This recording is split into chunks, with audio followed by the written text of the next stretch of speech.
Okay, so good day to my STS students. So let's move to the next lesson, which is the science, technology, and the nation building, which is also includes the history of science or how the science developed here in our country, the Philippines. So let's take a further closer look.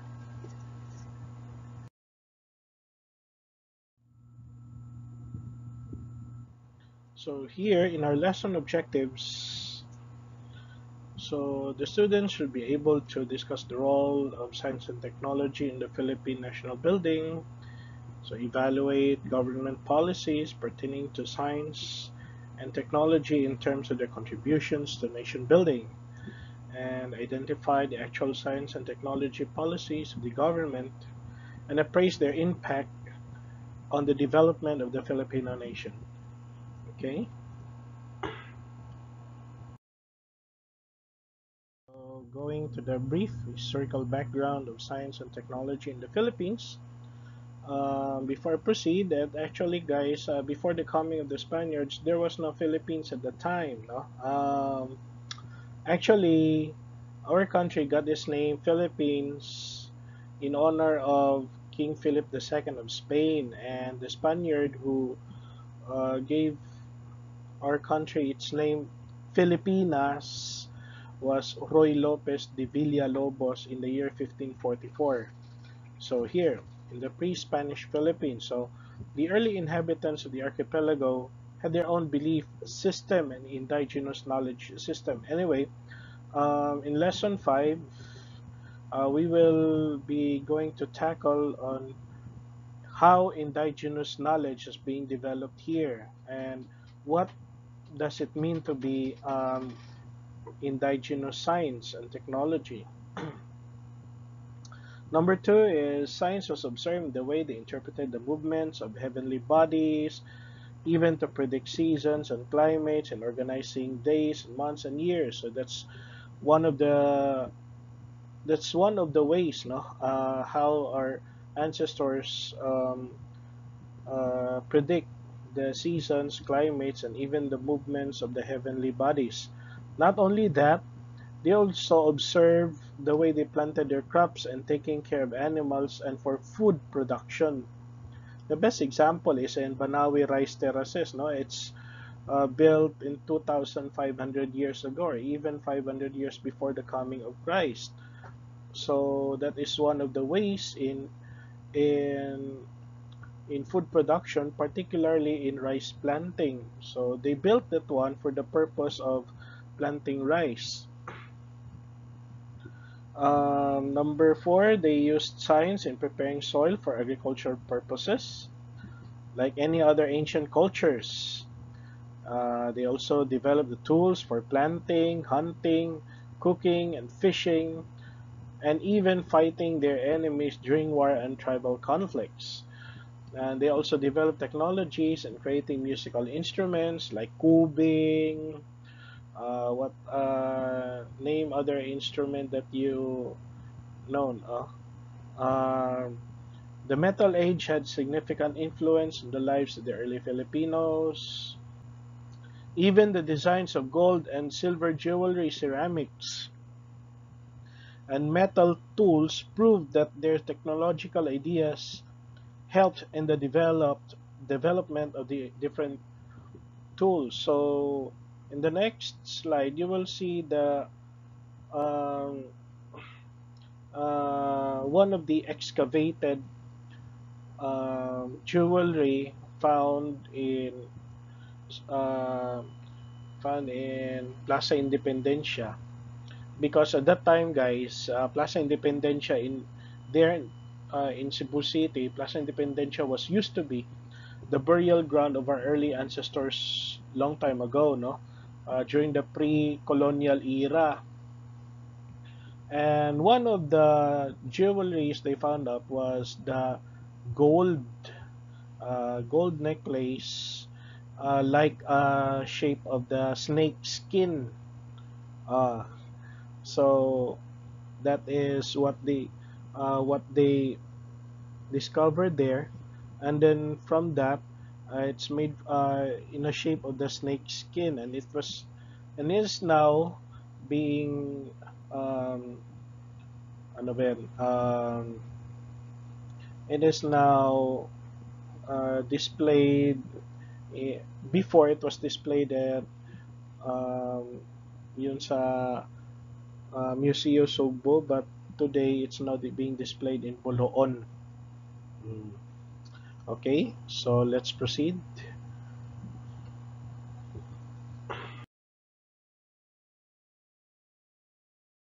Okay, so to continue here, the brief historical background of science and technology, as I've told you that long time ago, our ancestors already had the culture of making or jewelries, particularly of gold. So that is why here in the upper left, you already have here though the gold that is worn over the shoulders. That one, and the second one is the New Stone Age tools, as well as the hatchet that's also made of metal. The other one here is the Golden Tara of Agusan. So that is actually, guys, that is not the real Golden Tara. It's just only the replica of that is found in Museo Sugbo. But Museo Sugbo, no? The original Golden Tara is now displayed in Chicago, and that is you can watch that somewhere in the YouTube page, and that is uh, in YouTube, and that is Philippine Treasures. Okay, so let's move further.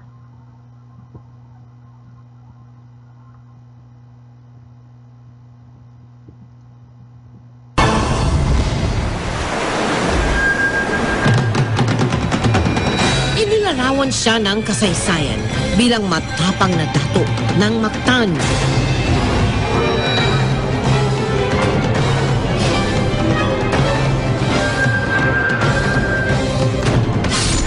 Ang nanguna sa pakikipaglaban sa unang pagtatangka ng mga Kastila na sakupin ang Pilipinas.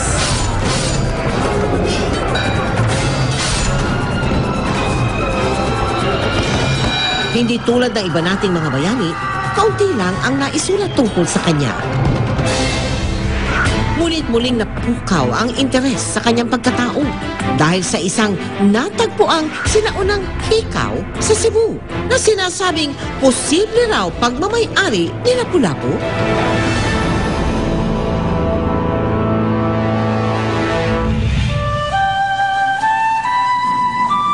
Kung magagawi ka sa bayan ng Bolhoon sa dulong katimugan ng Cebu, 3 oras mula sa Mactan, para ka raw bumalik sa sinaunang panahon.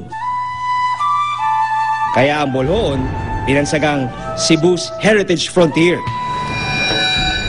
Pero ang yaman ng bayang ito, matatagpuan daw hanggang sa ilalim ng lupa.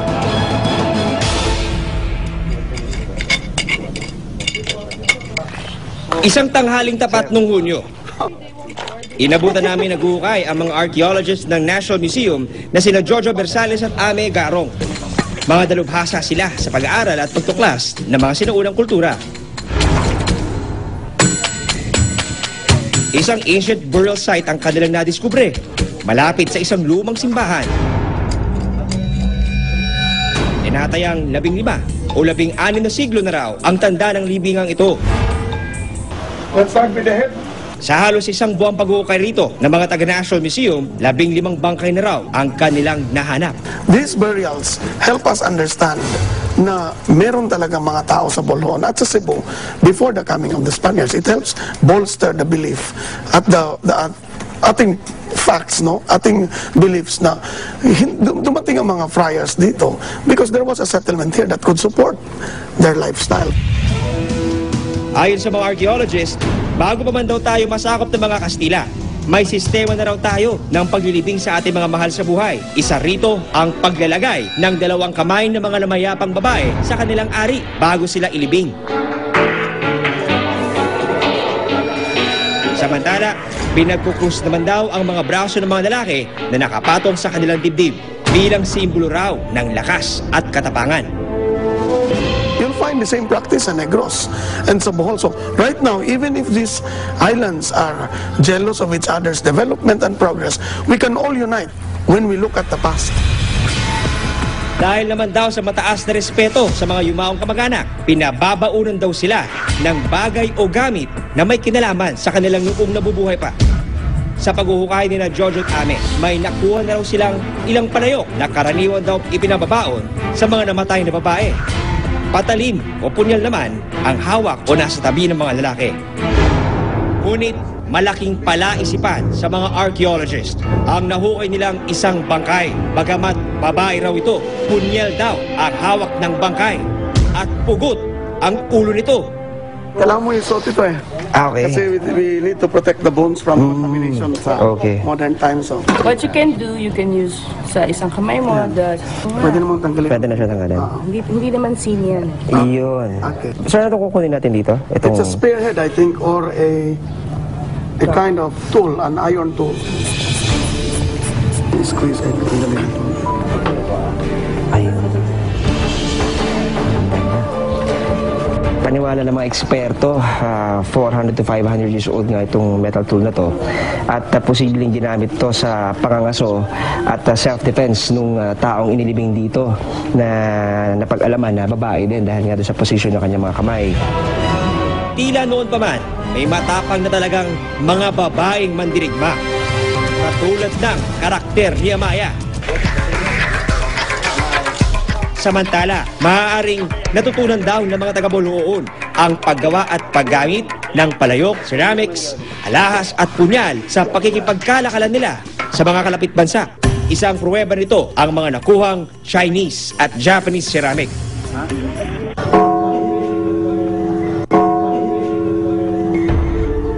Sa isang silid naman sa ilalim ng kampanaryo ng simbahan sa Bolhoon, agaw pansin ang mga guhit na ito. Bagamat panahon na ng mga Kastila nung naitayo ang simbahan, tila pinapahiwatig ng mga guhit na matagal nang daungan ng malalaking barko ang pampang ng Bolhoon. Mahigit 20 larawan ng mga barko ang nakaguhit sa dingding ng kampanaryo. Yung Bolhoon talaga sir, natural harbor talaga sir, makita mo sa kuwan, makita mo na very deep din yung water dito sa Bolhoon. So, ideal talaga. Ideal talaga. Ideal talaga. Pagparadahan. Paradahan. Sa isang teorya, maaaring mga pirata o mga mangangalakal daw ang mga ikunulong sa silid na ito dahil mataas ang bintana ng kampanaryo. Maaari raw nagpatong-patong ang mga ito para silipin ang mga nagaganap sa labas ng kanilang kulungan at iginuguhit naman nila ang kanilang mga nakikita sa dingding ng silid para ilarawan sa iba pa nilang mga kapwa bilanggo. Even ngayon kami sir, hindi namin alam yung medium nito sir, yung materials na ginawa nila. Pero for the past 200 years, pero nandito pa rin siya.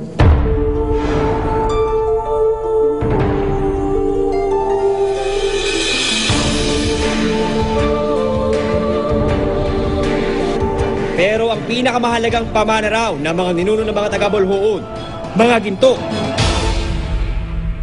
Sa maliit na museyong ito sa loob ng kumbento, nakalagak ang mga gintong gamit na nahukay sa Bolhoon. Kabilang na ang ilang mga kwintas at porselas. Pero ang umaagaw ng interes ng marami, ang hikaw na ito na maaaring may kaugnayan daw sa ating pinakaunang bayani, ang dato ng isla ng Mactan, si Lapu-Lapu.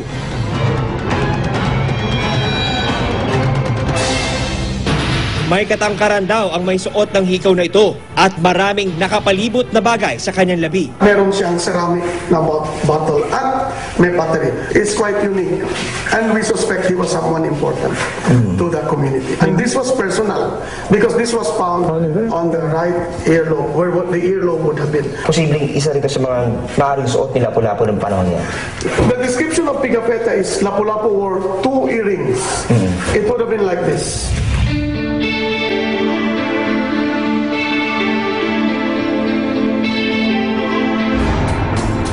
Para mabigyang linaw ang pagkakakilanlan ng nasabing hikaw, inimbitahan namin si Dr. Jocelyn Guerra, nagpakadalubhasa sa sinaunang pamumuhay ng mga Cebuano, si Jojen Pascual, historian at nag-aral ng kabayanihan ni Lapu-Lapu, at si Jojo Bersales, ang archaeologist na nakahukay ng misteryosong hikaw. Dito sa Museo Sugbo, nakadakdang kilatisin ang hikaw mula sa Bolhoon.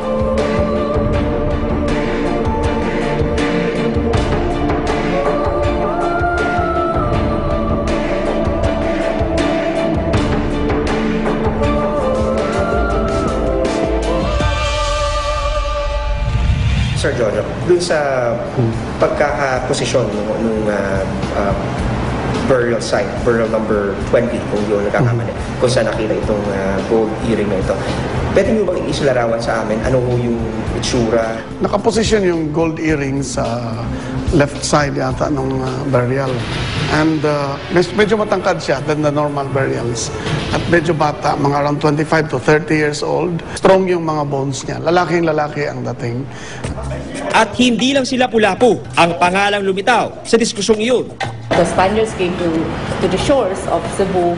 There was already a hierarchy in the community. There are things that one needs to distinguish someone from the rest because you need to have symbols, that makes it different. Like if you have Humabon, for example, he had earrings, no? Two earrings. Two earrings, for that matter. And in fact, when he promised Magellan that he would give him two earrings, two anklets, something else, and precious stones, no? This was the account from Pegapeta. After his baptism. Would it be safe to say na itong mga klaseng iris yung gano'ng ganung kalaki, it exhibits political power? Kasi ang description ni Pigapetta, they were put in a open square, nakaupo si Humabon, and na-describe niya ang dalawang earring. Posible po ba na may ganitong suot si Lapu-Lapu?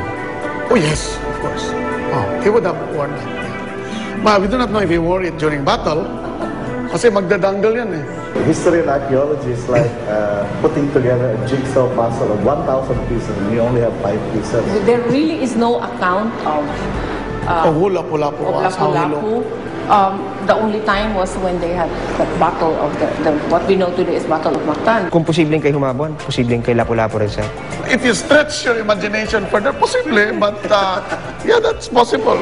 Kay Lapu-Lapu man o Raha Humabon, o kanino pa mang mandirigma ang hikaw na ito, nasa dinami-dami ng ating mga ninuno, may ilang namumukod tangi ang katapangan na siyang binigyan ng karapatang magsuot ng tinuturing na ngayong misteryosong hikaw.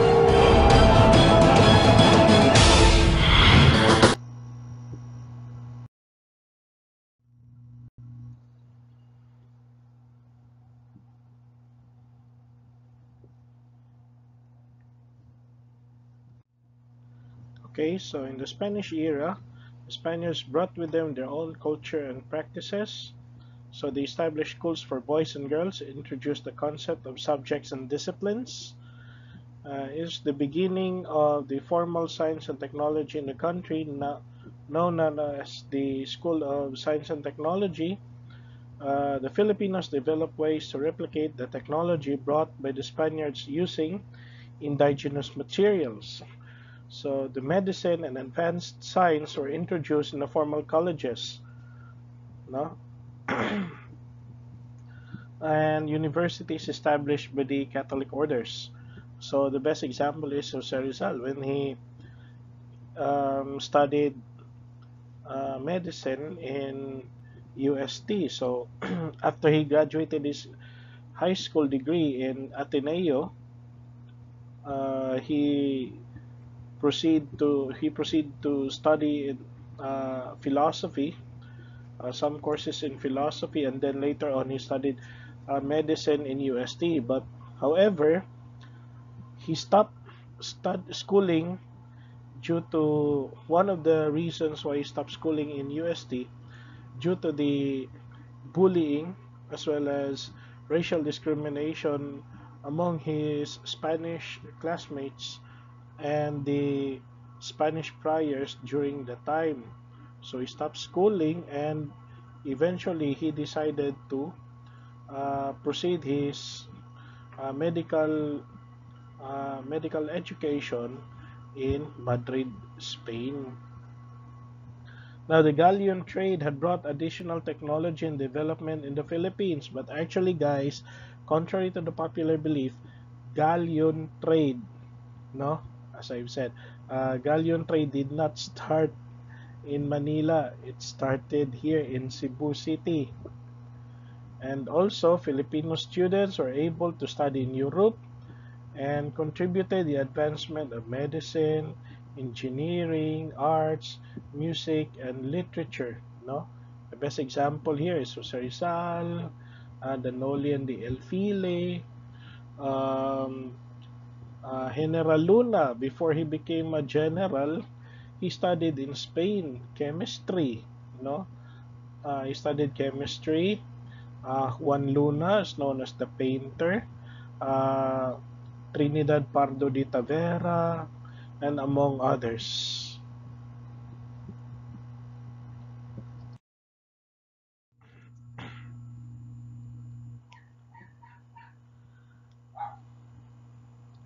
Okay, so in the American era, so it was the Americans who established the public education system and improved the engineering works and health conditions of the people. So that was already when the Americans came here in our country. Actually, guys, by Treaty of Paris, we were sold. The Spaniards sold us to the Americans for $1 per one inhabitant or per one Filipino. But since at that time, the total population of the Philippines at that time was, based on the census, was 20 million. We were sold to the Americans in exchange for $20 million. Okay, so we were sold for $1 per one Filipino inhabitant. Mm. Okay, they reorganized the learning of science and introduced it in public and private schools. So the curriculum was reorganized. They established a modern research university. That is why UP, or University of the Philippines, was established. Number four, they created more public hospitals than a former colonial master, which is Spain. Uh, the mineral resources of the country were also explored and exploited during the American time. And transportation and communication systems were also improved, though not accessible throughout the country. So it was the use of, at that time, it was only the use of Morse code, no? Dot, dash, dot, like that. Mm. And that is how the telegram is being uh, transcribed. And transportation at that time was, excuse me, transportation at that time during the Spanish times was the calesa, no? But eventually, from calesa, um, there are already improvements of the transportation, particularly when the cars um, were already introduced into our own country. Mm. Number seven, Protestant church missions in different places in the country also brought hospitals and schools to far-flung areas. Do you know Bradford in Jones Avenue in Cebu City? That's also one of that, the Protestant church missions. They brought hospital, which is the Visayas Community Medical Center, as well as the Bradford Christian School. Okay. However, in World War II, had destabilized the development of country in many ways. Institutions and public facilities were turned into ashes, houses were burned, and many lives were destroyed. No? Because due to the Japanese imperialism that came at the year 1940s. Okay. Since the establishment of the new republic, the whole nation had been focusing on using its limited resources in improving its science and technological capability. Okay.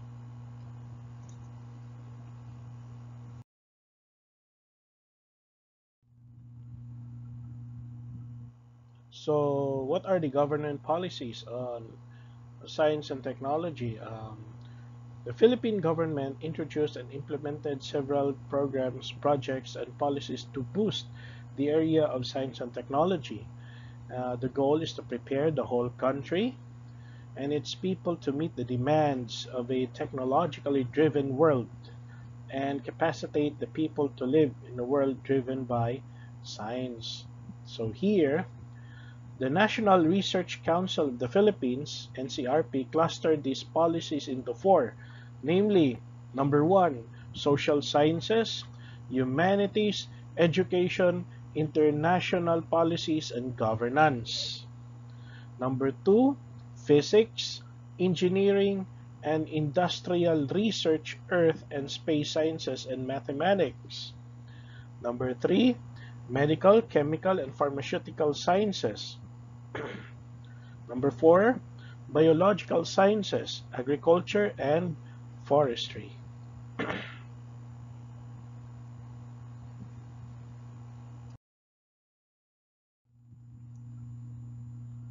Okay, so there are also other existing programs supported by the Philippine government through DOST, so Department of Science and Technology. Some of these projects are the following: providing funds for basic research and patents related to science and technology. So there are already research and patents like the e-jeepneys are being introduced at the time, and because of the modernization of our public transport system, the e-jeepneys are already being considered as one to be considered as one of the uh, environmentally friendly vehicles for the um, modernization of our ano ba yan, public transport system in the Philippines. Since that our Philippine President Duterte had also already introduced the public transport system few years back after he won the presidential elections in 2016. Okay. Number two, providing scholarships for undergraduate and graduate studies of students in the field of science and technology.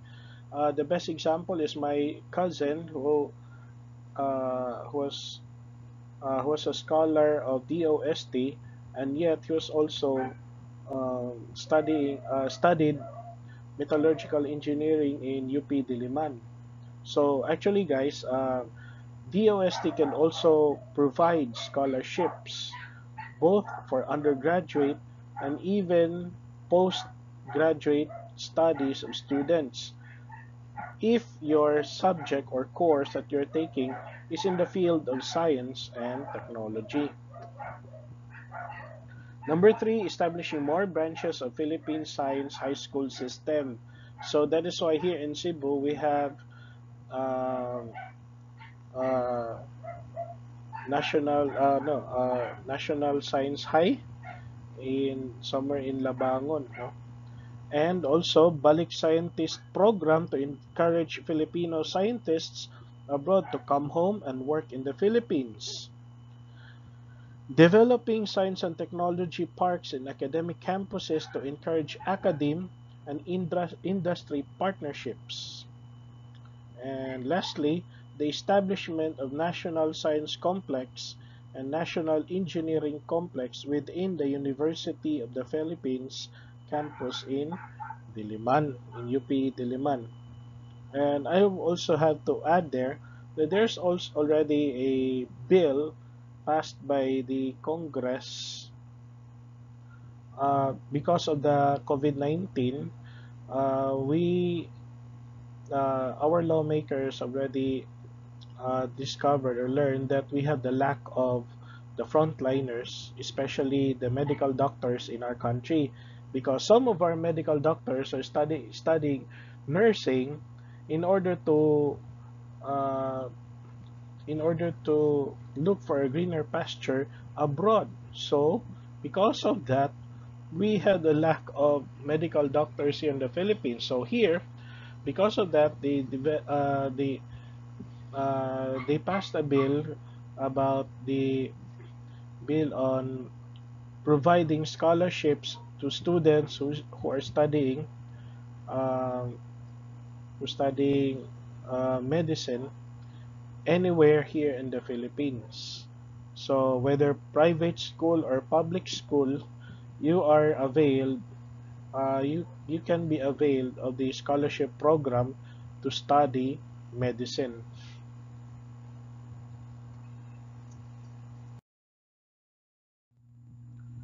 Okay, so the Philippine American Academy of Science and Engineering PASE 2008 identified several capacity building programs such as establishment of national centers of excellence, like manpower and institutional development programs such as engineering and science education program to produce more PhD graduates in science and engineering, establishment of regional centers to support specific industries, establishment of science and technology business centers to assist, advise, and incubate technopreneurship ventures. No?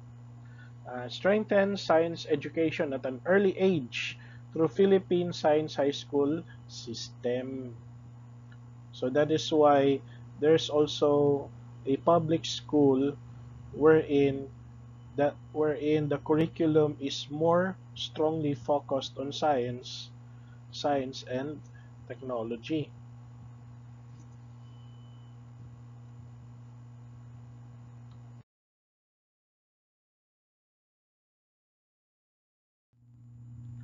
Okay, the next one is the current K to 12 education program includes science, technology, engineering, mathematics, STEM.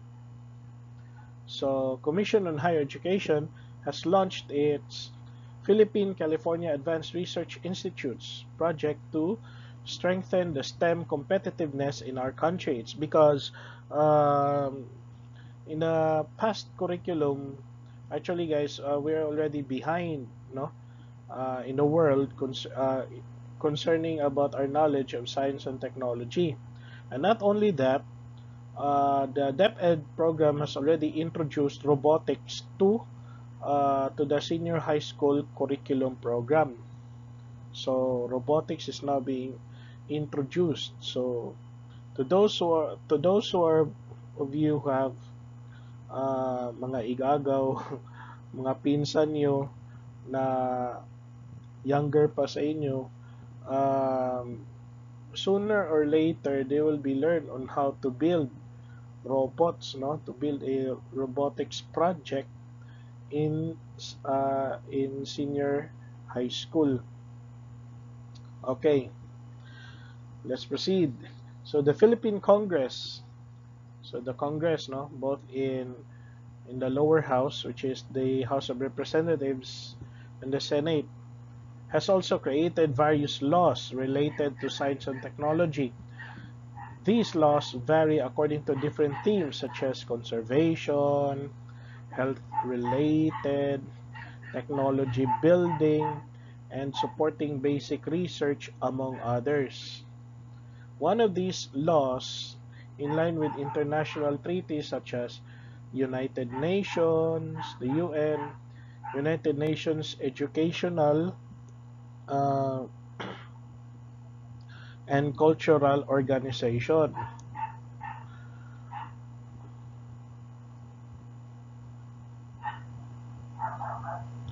Um, as well as the Association of Southeast Asian Nations, or shall I say the ASEAN.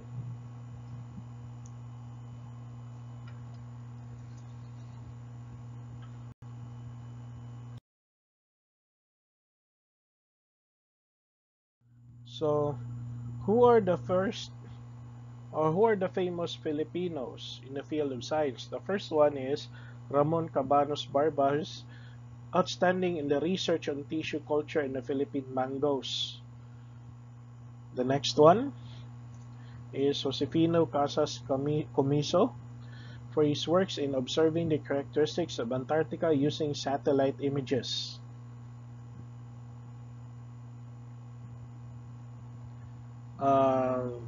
Next one is Jose Behar Cruz, known for internationally in the field of electrical engineering and was elected as the officer of the famous Institute of Electrical and Electronic Engineering.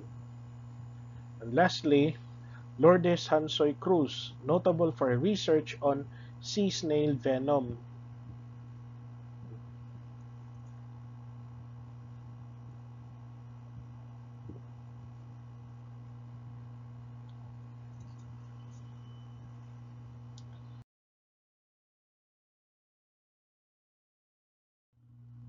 Okay, next one is Fabian Millar Dairit for his research on herbal medicine, and particularly in the recent studies that he is also one of the scientists who studied coconut oil as a cure for COVID-19.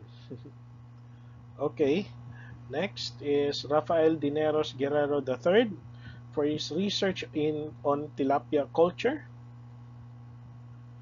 and Enrique Mapua Estrella Jr.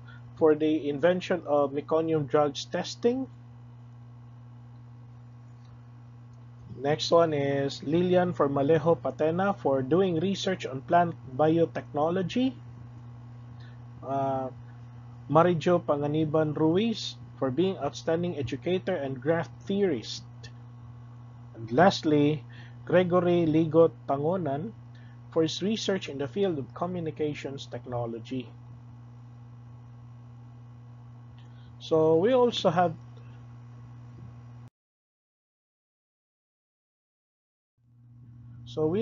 to consider Filipino scientists who are recognized here and also abroad.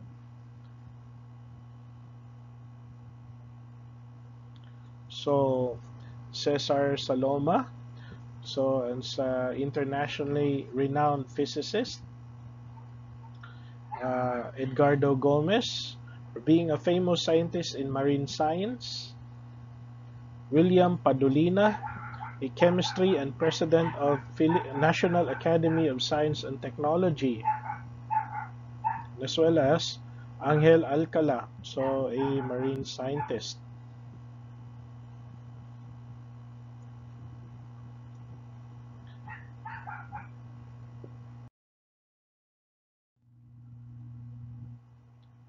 So thank you.